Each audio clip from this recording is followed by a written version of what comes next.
জীবনে বহুত আকাম কুকাম করছি, আর আকাম কুকাম নাই। এসব ফেল করলে এমনি ঘর দিয়ে নামাই দেবে, পাস করতে হইবে বাবা যে কোনো মূল্যে।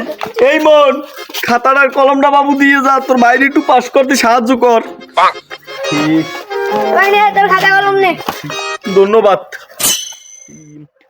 বড় বড় যারা লেখাপড়া হরে এরা বড় বড় গাড়িতে সরে, যারা লেখাপড়া না হরে এগুলো লিখাম ছাড়া কোনো উপায় নাই। এই বেলির পর বাড়িঘর মোর নামে এই যাইবে নে। তুইও ভাই মোর বিপক্ষে গেলি। যাই হোক, তোরা যাই কো, পাশে খাপ মুই করমুই। আমাদের ছোট নদী চলে বাঁকে বাঁকে, বৈশাখ মাসে তার হাঁটু জল থাকি পার তোর আড়ু জালি ঝাল লাগবে, গরম লাগি আড়া লাগবে, গুঙ্গা গুঙ্গাই থাকবি, জীবনে পাস করতে পারবি না। এ ভাই হন, মোর বইটার চশমাটা একটু লইয়া এইন ভাই পড়মো আনে। ওইনবি ঘুমে বালনবি আনি। আব্বার কম জায়গা জমি সব মোর নামে লিখে দিতে, ওর নামে যেন লিখতে